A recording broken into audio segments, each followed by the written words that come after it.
জি, জনাব খসরু, আজকে বেশ বড় সিদ্ধান্ত, আপনাদের অনেক দিনকার দাবি যে যৌথ প্রযোজনার যে নিয়ম নীতিগুলো আছে সেগুলো সঠিকভাবে মানা হচ্ছে না, কেউ কেউ এটিকে যৌথ প্রতারণাও বলছেন। আপনারা খুশি যৌথ প্রযোজনা বন্ধ? হ্যাঁ, অবশ্যই আমরা খুশি, এবং আমরা প্রথমেই আপনাকেও আমরা এর অনেকটাই দিব, দাবিদার বলবো যে আপনি আমাদের এই আন্দোলনের পাশে সবসময় ছিলেন, ৭১ টিভিও ছিল। তো আমরা এখান থেকে বুঝতে হবে যে আমরা আজকে যে সিদ্ধান্তটা হয়েছে সেটাই সঠিক ছিল।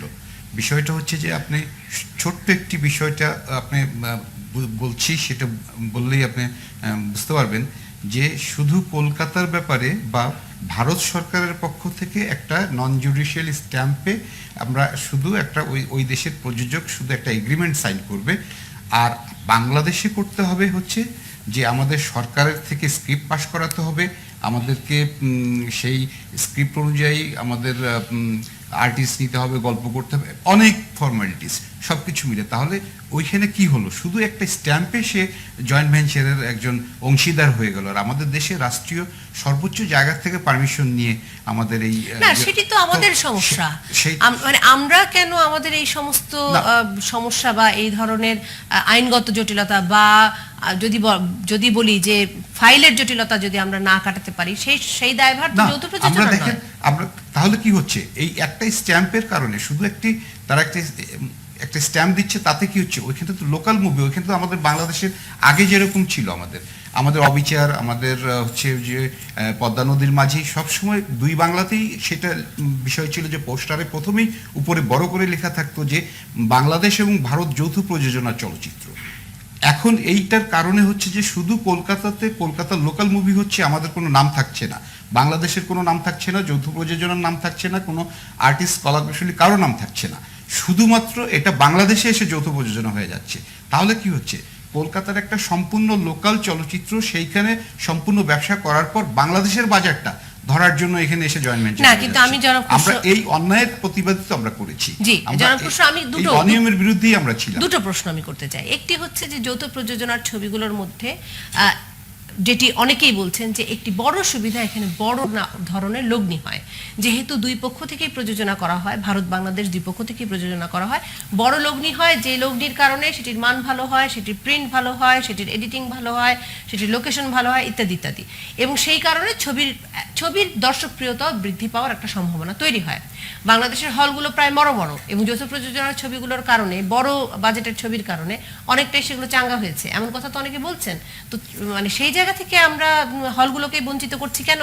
দর্শক আমি আপনার সাথে সম্পূর্ণ একমত, আমরা যৌথ প্রযোজনার চলচ্চিত্রের বিপক্ষে নয়, আমরা শুধু বলছি যে নিয়মটা মেনে করার জন্য আমরা চাই যে আরো বড় বাজেটে হোক, বিগ বাজেটে হোক, আরো দর্শক আসুক, সেটাই আমরা চাচ্ছি। কিন্তু সেটা তো হচ্ছে যে শুধু কলকাতাতে একটা লোকাল স্থানীয় চলচ্চিত্র হিসেবে চলছে, সেটা তো আমাদের যৌথ প্রযোজনার চলচ্চিত্র হিসেবে চলছে না, সেটা শুধু বাংলাদেশে এসে যৌথ প্রযোজনা হয়ে যাচ্ছে। আমরা সেইটার বিরুদ্ধে। আজকে শুধু এরকম হয়েই যেতে থাকবে, আমাদের কোনো আর্টিস্টকে কেউ চিনবে না, আমাদের টেকনিশিয়ানদের চিনবে না কলকাতার লোকজন, আমরাই শুধু ওদেরকে চিনতে থাকবো, সেটা হইতে পারে না। এইটা একটা অসম একটা জায়গা। এটি কি একমাত্র কারণ? এটি কি একমাত্র কারণ? যেহেতু এটা একমাত্র কারণ না, এটা একমাত্র কারণ না। যৌথ প্রযোজনার নামে যেগুলো হয়েছে, এই ইদানিংকালে দুটো চলচ্চিত্র নিয়ে কথা উঠেছে, বস 2 এবং নবাব, সেখানে শুধুমাত্র বাংলাদেশে যেখানে বলা আছে যৌথ প্রযোজনার নীতিমালাতে প্রত্যেক দেশের সমান সংখ্যক আর্টিস্ট, সমান সংখ্যক টেকনিশিয়ান এবং পরিচালক এদেশের থেকে ওই দেশ থেকে সবই সমান সংখ্যক থাকতে হবে। সেখানে হয়েছে যে একটি এবং দুইটি একটি চলচ্চিত্রে দুইজন আর্টিস্ট এখান থেকে নিয়ে 2 শিফট মাত্র কাজ করিয়েছে, এবং সেখানে বলা হচ্ছে যে 2 দেশেই শুটিং হবে। সেক্ষেত্রে কোনো দেশেই শুটিং, শুধু একমাত্র কলকাতাতে শুটিং হয়েছে, বাংলাদেশে কিন্তু এটি তো নির্ভর করে জনাব খসরু, এটি তো নির্ভর করে ছবির কাহিনীর উপর। তাহলে নীতিমালার তো তাহলে দরকার কি? না, আমি পরিষ্কারভাবে বলা আছে। আমি একটু যদি আপনাকে উদাহরণ দিয়ে বলি, পদ্মা নদীর মাঝির শুটিং কত শতাংশ ভারতে হয়েছে? পদ্মা নদীর মাঝি আপনার বাংলাদেশে প্রায় 50-60 মতো কাজ হয়েছে। তার চেয়ে বেশি, 80% কাজ বাংলাদেশে হয়েছে, কারণ সেটি প্রেক্ষাপট বাংলাদেশ, এবং 80% কলাকুশলী বাংলাদেশের ছিল, কারণ সেটির প্রেক্ষাপট সম্পূর্ণ বাংলাদেশ ছিল। মানে সেটি তো নির্ভর করে ছবির প্রেক্ষাপটের উপর। এখন যদি ছবির প্রেক্ষাপট হয় থাইল্যান্ডে, তাহলে সেটি শুটিং কি করে সেটি বাংলাদেশে করতে পারবে? না না, না। আমি আমি আরেকটি বিষয় জানতে চাচ্ছিলাম যে এক্ষেত্রে ছবির যে দুটি ছবির কথা বললেন, বস 2 এবং নবাব, এই ছবি দুটি নিয়ে বা এই ছবির কোয়ালিটি নিয়ে কোনো কোশ্চেন আছে কিনা আপনাদের? ছবির কোয়ালিটি নিয়ে অবশ্যই কোশ্চেন যেটা থাকে সেটা হচ্ছে যে ভাষাগত দিক থেকে আমরা তো সেই কলকাতার সেই ভাষাটাই এখানে অ্যাকচুয়ালি আমাদের দেশে আমরা আমরা আমরা দেখতে পাচ্ছি। তো সেটা আসলে কলকাতার ভাষার বাংলাদেশের আমাদের ভাষা কিন্তু এক না, এই জায়গাটায় ব্যাপক পার্থক্য আছে। সেই সেই সেই সেই জায়গাটাতেও দেখতে হবে, সেইটা একটা গেল। আর হচ্ছে যে আর বিশেষ করে এখানে তো আমাদের শিল্পীরা, আমাদের কলাকুশলীরা এরা বঞ্চিত হলো, এই বিষয়টা সবার আগে এই দেখতে হবে। বিষয়টি নিয়ে আমার জানাব খুশি একটা প্রশ্ন আছে, সেটি হলো যে ওখান থেকে বলা হয় যে আমাদের কলাকুশলীরা যথেষ্ট পারঙ্গম নয়, ওই যে প্রযুক্তিতে তারা কাজ করছে সেই প্রযুক্তির সাথে অনেক ক্ষেত্রে বাংলাদেশের টেকনিশিয়ানরা পরিচিতই নয়, সেক্ষেত্রে তাদেরকে সমান সংখ্যক নিয়ে একটি ছবি নামানো সম্ভব না। এটা একদমই ঠিক না, পারঙ্গম নয় এই কথাটার সাথে আমি একমত নই। কারণ হচ্ছে যে আমাদের এখানে অনেক জানাশোনা পড়াশোনা করে সার্টিফিকেট নিয়ে এসে কাজ করছে এখন আমাদের অনেক তাহলে আমাদের দেশের ছবির মান এরকম হয় না কেন? না, অবশ্যই কেন হয় আমি না? যদি আপনি দেখেন আমাদের ইয়ে হয়েছে না, আমাদের কয়দিন আগে যে আমাদের ইয়ে হয়েছে আপনার হচ্ছে বাপজানের বায়োস্কোপ হয়েছে, আমাদের হচ্ছে আয়নাবাজি হয়েছে না, আয়নাবাজি তো মাসের পর মাস হল থেকে নামাতে পারেনি।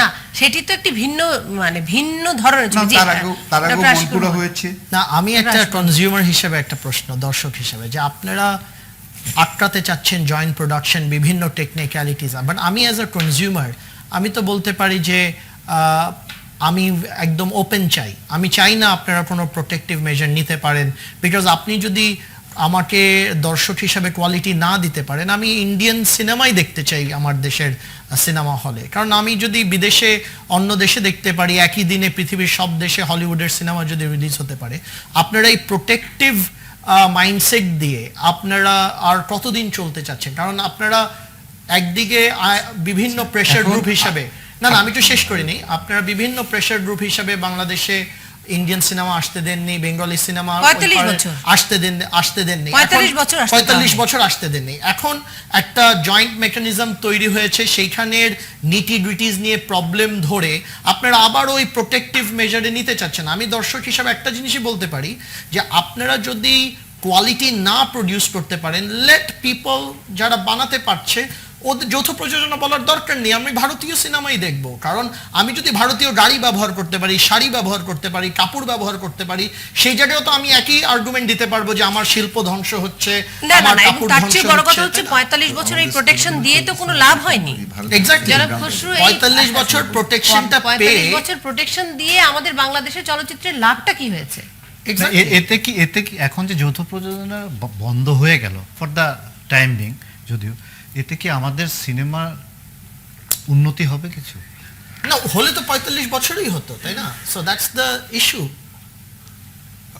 আপনার কথার উত্তরে বলছি সেটা হচ্ছে যে হ্যাঁ, আমাদের এইটুকুই বাকি আছে, আমাদের যে কৃষ্টি কালচার, আমাদের যে সংস্কৃতি, এইটাই শুধু বাকি আছে, যে আমাদের এখানে হিন্দি মুভি চালানোর জন্য, আমাদের ইন্ডিয়ান মুভি অবাধে চলার জন্য এইটুকুই আমাদের দেশে বাকি আছে। সেটুকু আপনারা চেলে হবে, অসুবিধা নেই, আমরা তো সেটার বিরুদ্ধে বলে যাচ্ছি। আমরা আসলে না, কিন্তু জনাব খসরু, আপনারা ইন্ডিয়ান মুভি, এটা তো হচ্ছে যে স্বাধীনতা উত্তর বঙ্গবন্ধু এটাকে প্রোটেকশন দিয়ে গেছে নিশ্চয়ই, আমাদের নিশ্চয়ই। চলচ্চিত্রকে। জনাব খসরু, এখন আমি বলি আমরা হচ্ছে যদি আমরা খেলতে পারবো, আমরা খেলবো, আবাহনী মোহামেডান খেলা হতে পারে, কিন্তু আবাহনীর সাথে একটা থার্ড ডিভিশনের একটা টিম খেলতে পারে। 45 বছর ধরে আপনি থার্ড ডিভিশনে 100 কোটি টাকা কেন? আজকে চলচ্চিত্র 100 কোটি টাকা জনাব চলচ্চিত্রের খসরু, সাথে আপনি আমরা 45 বছর আমাদের ধরে থার্ড চলচ্চিত্রকে ডিভিশনে আমরা- খেলছেন কেন? আমরা একটা 100 কোটি টাকা চলচ্চিত্রের সাথে আমরা কিভাবে আমরা পারবো? চলচ্চিত্রের সাথে যে বাজেটের সম্পর্ক আছে, এটি তো একটি ভ্রান্ত ধারণা। সারা পৃথিবীর Exactly. বহু চলচ্চিত্র শিল্প প্রমাণ করেছে যে চলচ্চিত্রের সাথে বাজেটের আসলে তেমন কোনো সম্পর্ক অবশ্যই নেই। বাজেটের সম্পর্ক না, আছে। ইরানি চলচ্চিত্রে যে বাজেটের ছবি করা অবশ্যই হয়, বাজেটের সম্পর্ক। ইরানি চলচ্চিত্রে যে বাজেটে ছবি করা হয়, না, সেই না, বাজেটে আমি একমত না। আপনি একমত না হতে পারেন, কিন্তু ইরানি চলচ্চিত্রে যে বাজেটে ছবি করা হয় সেই বাজেটে বাংলাদেশে আর বাংলাদেশের চলচ্চিত্রের চেয়ে অর্ধেক বাজেটে ইরানি চলচ্চিত্রের ছবি করা হয় এবং ইরান সারা বিশ্বের সবচেয়ে উন্নত মানের চলচ্চিত্র তৈরি করা একটি চলচ্চিত্র শিল্পের একটি দেশ। কোরিয়ান ছবিতে যে বাজেটে ছবি করা হয় সেই বাজেটে বাংলাদেশে একটি চলচ্চিত্র করা সম্ভব হবে না, কিন্তু কোরিয়া পৃথিবীর সবচেয়ে চলচ্চিত্র শিল্পে উন্নততম একটি দেশ। সুতরাং বাজেটের সাথে চলচ্চিত্রের সম্পর্ক না, নেই। আমি যদি প্রত্যেকটা জায়গায় কালচারাল ইরোশনকেই আর্গুমেন্ট আনি, তাহলে বাংলাদেশে শার্ট আর ট্রাউজার পরা ব্যাংক করে দেন। না, কারণ ওইটা তো আমার কালচারের বিরুদ্ধে। ভারতীয় মুভির জন্য অবাক করে দেওয়া হোক বাজারটি, এই জায়গাটাই বারবার কথা বলছেন। ভারতীয় মুভি কেন, সারা বিশ্বের চলচ্চিত্রের জন্য বাংলাদেশ কেন উন্মুক্ত হবে না? Exactly. কেন ভারতীয় মুভির জন্য হবে সেটি বলে আপনারা ভাবছেন? আমরা অবশ্যই আমাদের চলচ্চিত্র নিয়েই ভাবছি। আমরা না, ভাবছেন কেন যে ইন্ডিয়ান মুভির জন্য উন্মুক্ত করে দেওয়া হবে? সারা বিশ্বের জন্য উন্মুক্ত করে দেওয়া হোক না বাংলাদেশের বাজার। হ্যাঁ, অবশ্যই আমরা সব ধরনের ছবি দেখি। বিজনেস আমরা সারা বিশ্ব উন্মুক্ত হোক, আপনারা সেটাও সেই আমরা দাবিটি চাচ্ছি। কেন করছেন না? আমরা সেটাও আমরা ভালো চাচ্ছি। ছবিও দেখি। আমরা সেটাও চাচ্ছি, কিন্তু বুঝতে হবে যে আপনি আমাদের আপনি যে বললেন যে আমাদের যে চলচ্চিত্র আমরা যে বাজেটে নির্মাণ করি, আপনি কি মানে এটা কি আসলে ঠিক বলছেন যে আমাদের এই বাজেটের আমরা 1 কোটি টাকার একটা চলচ্চিত্র নির্মাণ করি? আপনি 1 কোটি টাকার একটা এটি চলচ্চিত্র দিয়ে আপনি এখনই এটি যদি একটু সার্চ দেন তাহলে আপনি বুঝতে পারবেন। আপনাকে না, না, আমি আমরা বলছি 1 গত কোটি বছর টাকার একটা চলচ্চিত্র দিয়ে আমি একটু আপনাকে সাহায্য করি জনাব খসরু। আমি আপনাকে একটু সাহায্য করি জনাব খসরু। আমি আপনাকে মানে একটু সাহায্য করি জনাব খসরু আপনাকে। গত বছর অস্কার প্রাপ্ত ইরানিয়ান যে ছবিটি সেপারেশন, সেই ছবিটি 2-3টে ঘরে চিত্রায়িত ছবি, এবং সেই ছবির মতন অজস্র ছবি ইরানি ফিল্ম মেকাররা বানিয়ে যাচ্ছেন। আমি আপনাকে একটু সাহায্য করলাম, আপনি একটু দেখে নেবেন বাসায় গিয়ে। আপনি যদি সেইভাবে আপনি যদি সেটা বলে থাকেন, আমিও আপনার সাথে সেই কথাটাই বলবো। চলচ্চিত্রের মানের যে সাথে আমি বাজেটের আয়নাবাজির কথা সম্পর্ক বলেছি, কম। আপনি বলছেন এটা এক্সেপশনাল, তাহলে আমিও ওটা ধরে নিব যে ইরানের ওই ছবিটাও এক্সেপশনাল। না, ইরানের সিনেমার কোয়ালিটি অন এভারেজ বেটার। ইরানের ছবির ধারার ব্যাপারে যদি আমরা আরেকটু জানি তাহলে বুঝতে পারবো যে ইরানের এই ছবিটি এক্সেপশনাল নয়। আমি যাই হোক এই তর্কে আপনার কাছে যেতে চাই না, কিন্তু আমি আবার আপনার কাছে জানতে চাইবো এবং প্রশ্নটি রেখে আমি যেতে চাইবো। সেটি আর হলো যে আমরা আমি একটু প্রশ্নটি শেষ করি জনাব খসরু। সেটি হলো যে আপনারা বাংলাদেশ এবং ভারতের মধ্যে যে বিনিময় হচ্ছে, সেই বিনিময় দেখা যাচ্ছে সেখান থেকে আসছে চ্যাম্প, বাংলাদেশ থেকে যাচ্ছে আমরা মাস্তানি। বিনিময়ের বিপক্ষে না, আমরা না, বিপক্ষের প্রশ্ন না, প্রশ্নটি হচ্ছে বাংলাদেশ থেকে কোন ধরনের ছবি যাবে। যৌথ প্রযোজনার পক্ষে। আমরা বলছি যে কিছু নিয়ম আছে, নিয়ম নীতিগুলো এখন আমরা আমাদের লোকজন ট্রেন না, তাই বলে কি আমরা আমাদের লোকজনকে কাজ করার সুযোগ দিব না? আমরা কি কাজ করব না? মানে প্রশ্নটির আমার উত্তরটি কথাটা হচ্ছে যে আমরা লোকজন trained জোর করে কখনো কোনো ক্রিয়েটিভ আর্টকে আপনি এভাবে নিয়ন্ত্রণ করতে পারবেন না। না, আমি জোরের শুধু কথা একটি না। বিষয় আপনার কাছে এটা জোরের বলছি কথা না। তাহলে যে নীতিমালার আপনারা দরকার কি? তাহলে Exactly, আমি তো বলবো নীতিমালা দরকার কি? তাহলে নীতিমালা রেখেন না। না, এটাই আই উড সাপোর্ট তাহলে দ্যাট, যে আপনি আসলে বলেন নীতিমালা সরকারকে এই দরকার নীতিমালা নেই। উঠিয়ে দেওয়ার জন্য। আসলে আমি মনে করি উঠিয়ে দেওয়া উচিত। এই নীতিমালা উঠাই দিতে বলেন, তাহলে আর আমরা চিল্লাপাল্লা করব না, এক হয়ে যাবে, এই বাংলা ওই বাংলা এক হয়ে যাবে, এই বাজার ওই বাজার এক হয়ে যাবে। এইটুকুই বাকি আছে। আপনারা এটা ইমোশনালি বলতে পারেন, বাট না, অ্যাজ আ কিন্তু কনজিউমার না, ডক্টর আশিকুর আমরা রহমান, আমি শুধু একটা কথা বলে আমি বিরতিতে যাব। উনি কেন বারবার বলছেন এই বাংলা ও বাংলা?